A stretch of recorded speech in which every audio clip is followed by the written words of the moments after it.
Welcome to the recording room today, Mr. Russell Smith. We've been working on a new album for the band BROLGA. Can you please tell us about the new album? Well, I've been writing songs for a very long time as an Aboriginal artist, and it's taken me a good 20 years plus to put something down. And I've had an opportunity to come in the recording room with Scotty Watman. He's produced this album. It's a story of the history of what I went through as a kid and growing up, and listened to different types of music. Music has been ingrained through me for a long time, through corroborees, through ceremonies, and it's been passed down for a long time. Creating my own music, it's really important. I'm really excited about what I've got as an Aboriginal artist, and I got a story to tell, and I want to still tell that story. It's really, really important, and through music, I love it. I said, I know, I shouldn't have said that. I'll start that again. Music has really been important in my life, and it's been ingrained in me for a long time. And I have a story to tell, and that story is through my music, and music can reach different people through different parts of their lives. So yeah.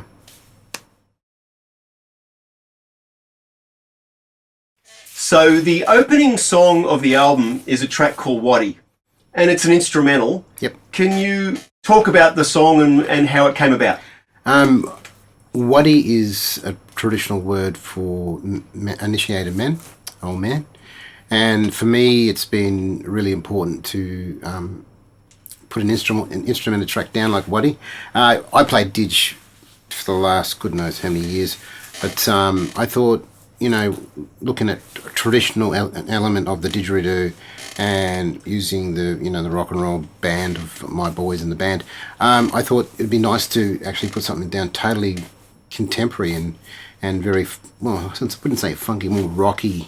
And then especially the didge. The didge is like an instrument it really needs to be seen and heard and played on stage with a rock and roll band. So yeah, I'm very excited about that song. Very, very excited.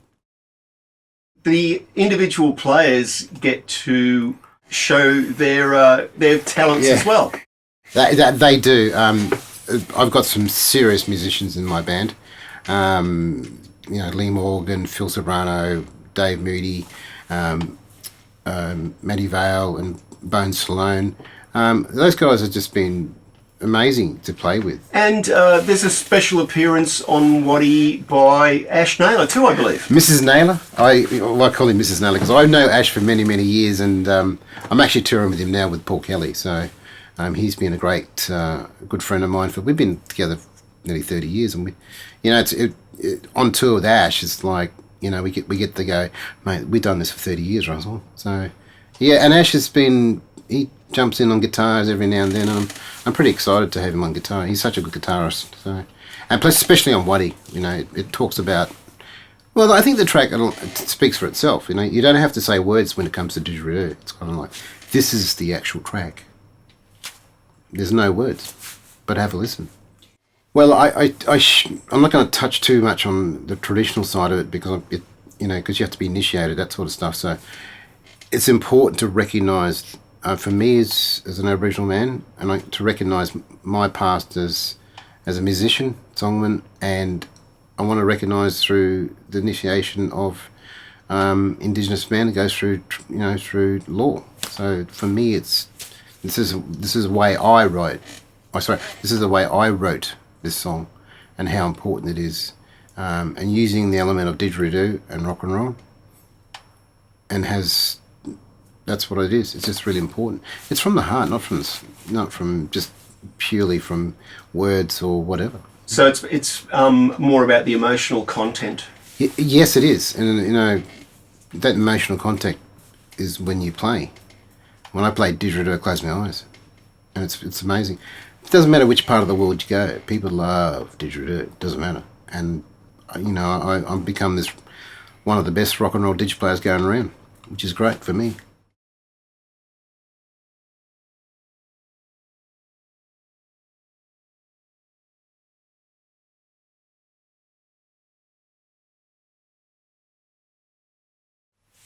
I mean, for me, I get a lot of people on planes. They just like, you're trying to sit by yourself on a plane and all they want to do is talk to you.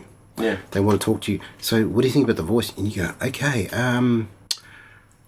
it's a funny question to ask because I haven't really thought about it for such a long time. And since this tour, I've been on different planes around Australia.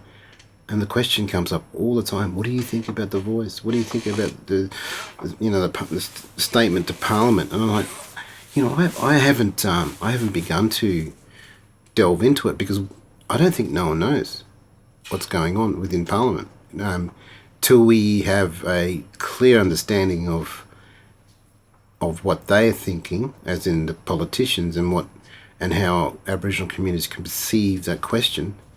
Then it's a work in progress. So that's a really tough question to ask. So do you think that the general public needs to be better educated on what the voice of Parliament means? Absolutely. It's a work in progress. Like, until the politicians tell us what's in the dialogue of the conversation, and the community understands what's going on, and it's a consultation with the Aboriginal community, then we can understand what's going on. Until then, it's hard. Yes, I'll vote for the, for the yes vote, but it gets back to the understanding of the Constitution and the gabble. There is a gabble in this, so we don't know what the gabble is. What is the gabble? Okay, so the second song on the album is Always. And the chorus says always was and always will be. Yes. Yeah. But for me it's been co-wrote. Well, I wrote it together with Matty Vale. He's non-Aboriginal, and I've known him for like good 25 years, and we've been good mates, and we love him for what he does. It's he wrote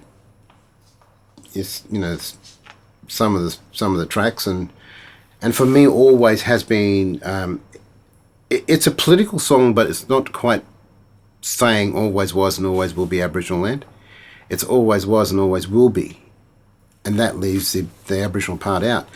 It's two different perspectives of a a non-Aboriginal person and an Aboriginal person writing this song. So for me, it's more about, okay, how do we go forward as a country? So that's the way I look at it, and you can take it as it is, and people go, yep, or no, or not. You know what I mean? Do you think that the song is about the country and how we look after the country, and that's basically it hasn't? And oh, it hasn't. It hasn't. We this country's never been looked after properly. There's so many different elements of fire and floods, and this country's been literally raped and pillaged. That's not that's the history of this country. But how do we can't change that. But at the same time, we can change. It gets back to the gabble of constitution of the yes vote and the treaty. Everybody wants to know about treaty. It gets back to that. Because there still is no treaty. There's nothing. There's no treaty in this country. They tried to form a treaty. Then Bob Hawke called it an accord in the early '80s, and then it came back to Parliament, and then Kevin Rudd said sorry, and then everybody took up arms because they think that we're going to get compensation over this whole issue of being Aboriginal. So it's a tough one. So for me to write that song is to start thinking about the next generation of colour of people. And when we talk about colour, the next generation, these are the kids that are coming through. These are about my kids and about their kids. You know what I mean? They're the ones going to change this country. We can only just put a voice in their head, and that's what the voice is. Let's talk about the next song. The next song, which is Conversation. From my understanding, there's a perspective of male and female Aboriginal people who went to war Yeah. for Australia, and Absolutely. the conversation about.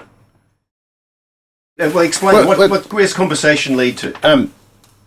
You know, the history of Australia when Australians went to war, a lot of the Aboriginal people put their hand up and said, "I'll come fight for you." I was lucky enough to work with the Haystack Mountains because they wrote a song about the light horsemen and about the horses. But when I delved into that conversation with them, they said a lot of Aboriginal men fought in, they fought in that war with the light horsemen. In Toowoomba, they have, in the light horseman brigade, they had like 200 plus Aboriginal soldiers that joined the light horsemen. This is with the 11th Brigade in Australia. This is World War One. Yeah. And they fought for Australia, but they didn't get recognised. And that's what the conversation's all about. It's about, these are the soldiers didn't get recognised. Well, they didn't have any rights. Well, not in those days. So they weren't even recognised. We weren't even recognised as part of the population. We weren't citizens till 1967. The Aboriginal people were take the question back. Aboriginal people were treated like rubbish, and that's pretty sad. So that whole conversation, we need to have that conversation now. That's what the song's about, conversation. And it gets back to the voice. It gets back to the recognition of Aboriginal people in Parliament. That conversation, they need a conversation, and that conversation's got to start somewhere. And I wrote this song. Just as an educational thing from my point of view, the Aboriginal people recognised on Australia Day. Sorry, I'll change that. Aboriginal people recognised on Anzac Day, which we've just had recently. They're starting to get recognised as soldiers in this country. It's taken a long, long time for them to be recognised. But to answer your question about Australia Day, no, it's. Do we need to change the date? This is a really political question, and it's really, really hard. So, how do you explain this to a non-Aboriginal person that flies the Australian flag, and like Aboriginal people don't want to celebrate that day? We don't celebrate that day.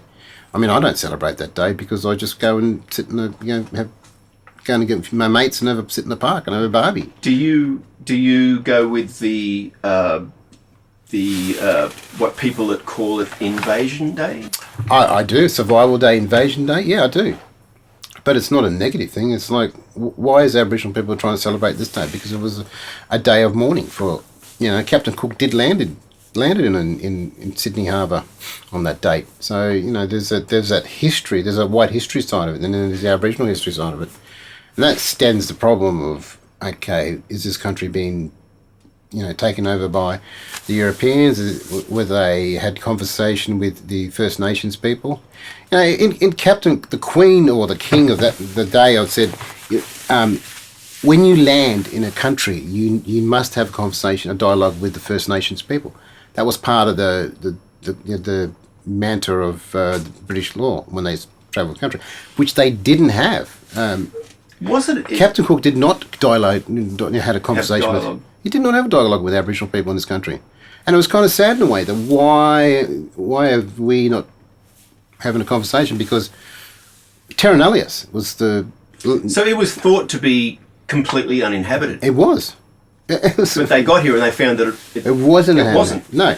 See, it's interesting where the Dutch landed before Captain Cook. He landed on Western Australia, and he thought that this is the arse end of the earth, in Dampier, and he took off. He sailed away, but not Captain Cook. He sailed the east coast of Australia and found, Sydney to be the east coast of Australia, Sydney Harbour, to be well and truly luscious and reaping of land.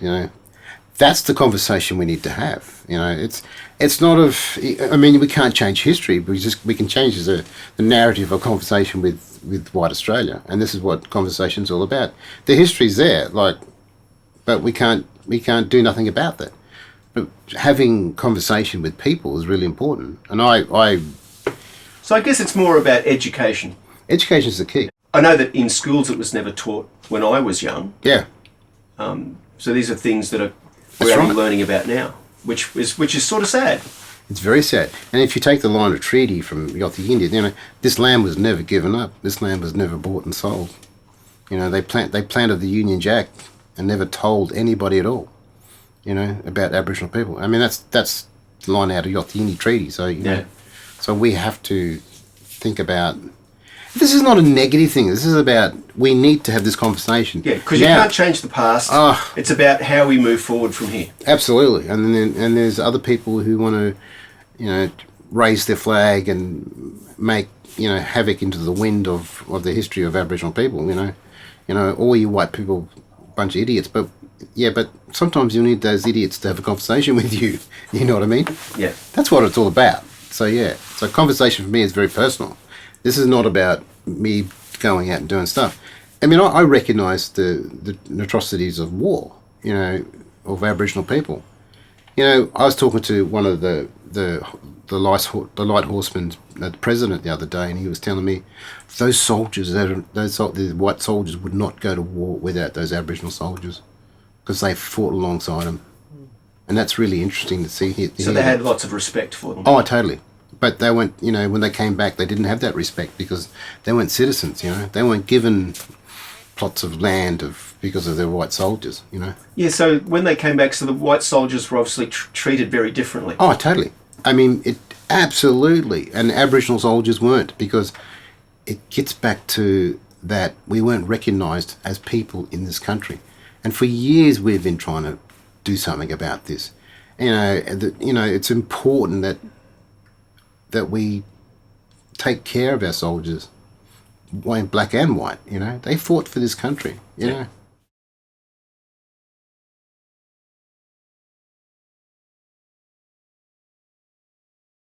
Forgotten Years. Now, the song starts out with a radio voiceover. Explain how that voice came about at the very start of the song. Well, the original voice came out of Radio Australia, and it was set back in the 1930s or something. And we took just a snippet of it first and went, oh, this is really good. So we had that snippet, and when we needed to record that track, I think the snippet was really poignant moment for that song, because we ended up getting a good mate of mine who's Derek Gill in Melbourne, who used to be on ABC radio for such a long time, and he's got this really, really smoky, deep voice, and I thought, I really want Derek to do it. So I sent a message to him and said, Derek, would you be able to lend your voice? And which he did, and he ended up recording on his iPhone and sent it back up to us, and we just dumped it on the Pro Tools. But Derek was he's been such a really involved with Aboriginal music for such a long time, through Archie, through Port Fairy Festival, and a whole bunch. He supported a lot of the Aboriginal bands in Melbourne, musicians. So he was especially on ABC radio. Okay, so Forgotten Years was written by you in the 90s. In the 90s, yeah. Forgotten Years is about John Howard when he was Prime Minister of Australia, but he took a long time to start thinking about what about Aboriginal people in this country. In politics in this country, Aboriginal issues is the last thing they want to talk about, because it's a dead issue within Australian politics, because they know the Australian people won't vote for that sort of stuff. So, I mean, white Australia won't vote for that stuff, I should say. But for me, Forgotten Years is about how John Howard really didn't give a toots about this country. And we were young and angry, and how do we voice our opinion? And for me, it was Forgotten Years was, we were listening to bands like Rage Against the Machine. Rage was like, they were angry young men from Los Angeles, and they were like, yeah, we want to be like that. But, we had to do our own version of music, and, listen to Rage and Pearl Jam and a few other bands in the early 90s, and we took note from them, and we ended up writing that song about politics, Aboriginal issues, and ex-prime ministers. We're going to talk about the next song, which is Goddess of the Sun. What's the song all about? For me, Goddess of the Sun, I wrote that in the 90s, and it's been in my head for a long time, and playing little gigs with the band. And for me, it's about connection to country. It's connection to the sky. It's connection to story. It's connection about how we belong in this country. And the Milky Way plays such an important part of Aboriginal dreaming in the stories. So they look at the sky and go, yeah, Milky Way this way, we understand. And they're seven sisters, you can tell the seven sisters through that story, through the Milky Way. It's connection. It also has a bit of a Greek theology or Greek connection to it at the same time. So it's connecting, the Aboriginal stories to the connection to what the Greeks think about, ancient gods and that sort of stuff. So, but it's also have the spin too of how Aboriginal men think about women. It's like, wow, this is how women think. It's all about this and that stories, and you haven't done this, but that connection's really important. So we're still connected to the country of where we belong, and the Milky Way plays a major part of connection right through this country, and we look at that and how important it is.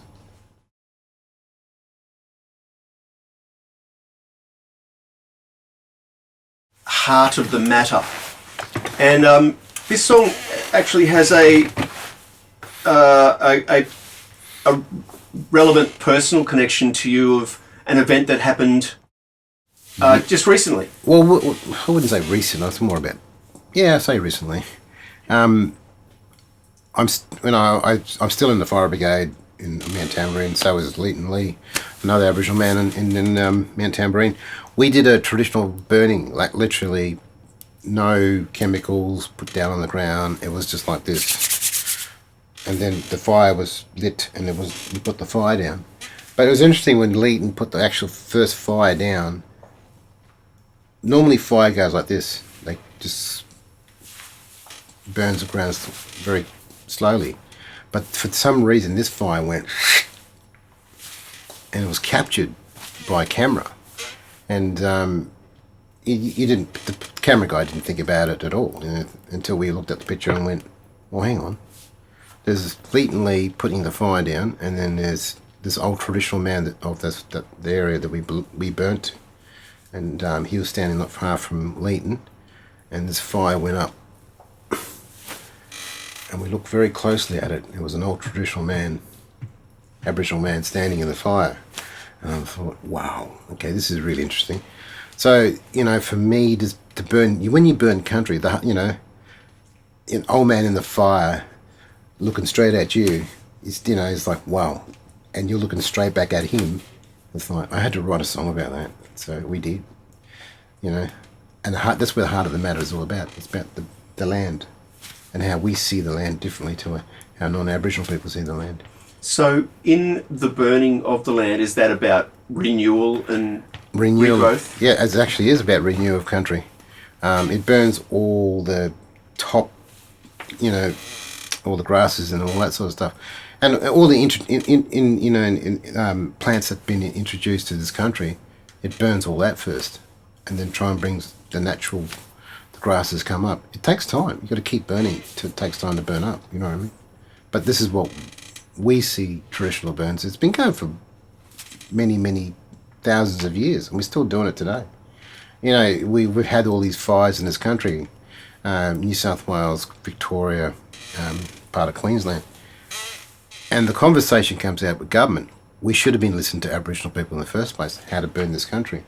If you don't burn this country, you're going to have a massive fire through the whole thing. You know what I mean? So we take this very serious in terms of this issue. Yeah.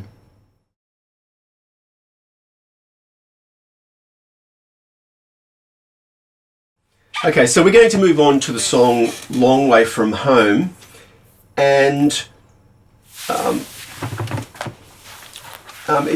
it references a point in your life when you were actually overseas. Yes, I was actually in France, as part of where was I? As part of the Australian Embassy, doing gigs there. and then we had friends who were Australian, and they kind of took care of us, Anthony and I, in winter under their wing, and we spent more time with them, and they're part of the Australian Embassy in Paris. But they had a film that came to, I mean, I've always wanted to see Charlie's Country, and let's give the context to how Charlie Country came about. So Charlie's Country is a film about David Gulpilil. About David Gulpilil. So let's get back to why is it called, I'm a long way from home.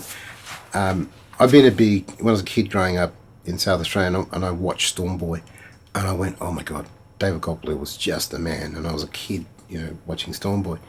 And Charlie's Country was kind of his second last move ever he did. And to watch Charlie's Country in Ramangini, which I've been to Ramangini, and I've seen what it's all about.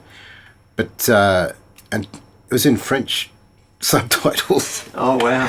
Can you imagine that? They were speaking language, and it was in French subtitles. I'm like, oh my God. So everything was in French, and they had the English subtitles coming through. I was like, this is a bit weird, but thank God, though, Ralph De Hare was there. He was part of the Q&A. And people thought David Gulpilil was acting, and I'm like, hang on, he's not acting. So I got up and had a few questions and said, David's not acting. This is his life. This is real.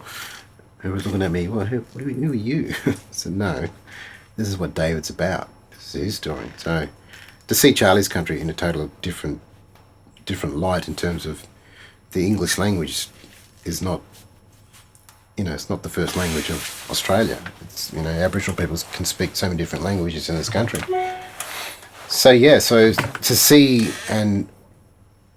that story. But when he passed away, I went, because that was sort of a big loss for me, because I was really upset about how he died, because he died in Murray Bridge away from his home, and I thought, oh, I better write something. So in terms, I went, Scotty, we need to write the song. So I wrote that song one night, and we worked on it, and now it's on the album.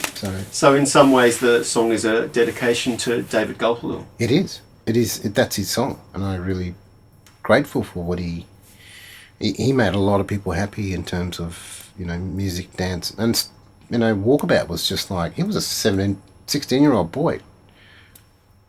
He looked fit, and he was amazing. He was amazing in that film, in Walkabout. So that started his career in terms of who he was, and he was a great dancer. He is a great dancer. I kid you not. You know how to dance, that man.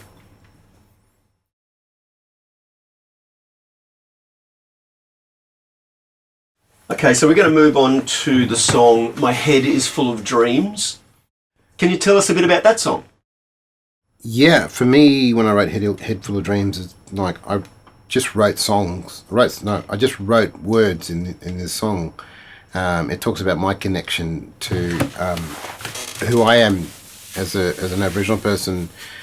It's a personal thing. It's not a conversation with everybody. It talks about my moon's getting lower. That talks about me as a person getting, I'm having a bad day here, and I feel really. So how do I write the song without saying I'm having a bad day? But it's for me. It's about I got so much in my head, and I need to talk about it, and how do I talk about it? Through music and sing about it and release stuff out of my head. That connection is really important. But for me, my spiritual connection with my culture, who I am. But I got inspired by 1927 because I've always been a big fan of them. So okay, cool. That takes me way back, but I still love those bands today. Early '80s, But for me, the early '80s was growing up in Sydney and listening to, because I did my trade when I was young, so I did it in Sydney. But I got to listen to bands like 1927, Hunters and Collectors, and Angels, and when Doc Neeson was around, they were the bands that I listened to, In Excess and Jenny Morris, growing up with the early bands. But that kind of, for me, made me who I was as a person, as a musician. But later on I started thinking about writing my own stuff. It takes time. It doesn't take 10 minutes to write a song. Sometimes it does, but all those songs have been over for many, many years. I've been in my head and I need to write it down. So yeah. So we're going to move on and talk about one song, and I know that this song is very, very personal to you. Where do you start with one song? I've been working with one of the most iconic Aboriginal artists in Australia, Archie Roach, and the late Archie Roach, I should say. Right up to his death, I was still on tour last year with him. And I think we finished up in Adelaide at the Enmore Theatre in Adelaide, and the last thing he said to me, because I had to go get him off from the hotel, make sure he said, Russell, I thank you. I stood back for a minute and go, what do you mean? No, you've been looking after me for the last 20 odd years. I just want to say thank you. And Archie wrote this song called One Song. It got, for me, it's got personal. I mean, people say, what is it, one song? Well, I think everybody's got that one song. What is that one song that we have, that we need to find who we are as a person? And yeah, so he's got some great tracks, Take the Children Away, Charcoal Lane, Walking Into Doors, Native Born, they're the songs that he's written. But this song for me, because I used to sit on side of stage and, wait to hear all the songs, and that one song's been like going through my head. And he recorded that one song in his kitchen table, and you can hear all the oxygen, breathing. He's finding it hard to breathe, and you can hear him sing about that one song, and that one song's pretty powerful, right? So one song was the last song he ever recorded? One song was the last song he ever recorded, and that was it. And then, yeah. And then I asked Jill, the manager, I said, can I record this song? She said, I don't know yet. And then she said, okay, you can do it. And then I wanted to do a total 9-inch nail version of it, or, or a Fuel version of it. Something different. I just wanted something different, just to make it a bit more. This song's got an edge, and we need to keep that song alive, and which I did. We finally recorded it, and that's on the album. I played it to Jill the other day. She was like, oh my God. I said, yeah, told you. This is how important this is. This song needs to be heard. We're going to talk about the song So Far Away. What is So Far Away all about? That's a personal song, because it's more about how we grow up with friends and find out they decided to go check out. I mean, check out as in, committing suicide, or, or whatever, or they get into, car accidents and all that sort of stuff, that, that their lives have fell short. And, losing a lot of friends like that, especially in the Aboriginal community, and close friends, I thought, what, I need to write a song about that. It's about checking out. So Far Away is such a beautiful song. It's written very melodically, but at the same time it's got a message that talks about how people, friends, and they, what they leave behind with family is pretty empty, and how do we cope with that? And for me, by writing that song, is about me coping with leaving friends and loved ones without unanswered questions. So that was really, really hard. So, and I love playing that song on stage, because it just calms me down, because I know that we're trying to do justice and respect for that any person that's been passed on. So yeah. We'll talk about trilogy, and I guess my main question is, what was the motivation to take on such a mammoth collection of songs and try and formulate them all into one gigantic song? Well, Trilogy was inspired by Stevie Wright from the Easy Beats, and then he did his solo album. And then he did Evie Part 1, Part 2, Part 3, and that was like, I really love Evie Part 1, Part 2, Part 3. And then the Wrights did it with Phil Jamison, Bernard Fanning, and all those guys from, in the 90s. And for me, I thought, you know what, there's no Aboriginal song come out like that. And I thought, I better write something in terms of that. And it took me a while. I've been talking to Matty Vale about this, and he's going, oh my God, yeah, do it. So I had to write it myself. I didn't want to write No One in Between. And I was like, okay. So, First Nation talks about the caring of the land. And so First Nations, the Part 1? Part 1. Sorry, First Nations Part 1 is how Aboriginal people have been here for such a long, long time. And we kind of, looked after this country and flourished through trade and songlines and connection to country for thousands and thousands of years.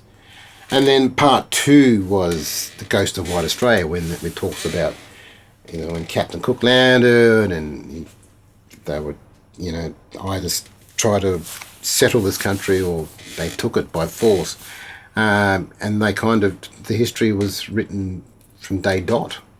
For me, it's about, we've got to recognise what's happened. So, it's basically it's the Ghost of White Australia. Basically, that's what it is. I mean, it's been going through, through time and memory. It's been going on for a long, long time. So, in saying all that, I thought, I need to write something about the Ghost of White Australia as an Aboriginal looking in. For the first time, I'm looking down at what's happening in our country. And then Part 2 is about Part 3. Okay. Part 3, Black Rain. It's about Aboriginal people taking ownership for the first time of their land, their storytelling, their language, and we've been connected to this country for a long, long time, and it's been taken away. So, we're trying to change the narrative of how Aboriginal people think about their country now, like 21st century. We're taking it back in terms of, not taking it back by force, by physical force, or taking it back by, it comes back to the voice, it comes back to the conversation, it comes back to connection to country, it comes back to how Aboriginal people and community think about, we have problems with our community, but we're trying to change the problem within that community. How do we change that problem? It's about us connecting to country. If we don't connect to country as Aboriginal people, we're lost. Simple. And education for us is the key. And that black rain talks about, yes, we're trying to get that black rain back. We're trying to. It might say it's not a physical thing. It's a spiritual connection within communities, and that's the way we look at it. I mean, there's hope. We've got hope for our future. It's about our young kids, about my two kids, about their education. So I really take that with pride, take them to the next level, and Black Rain is about that.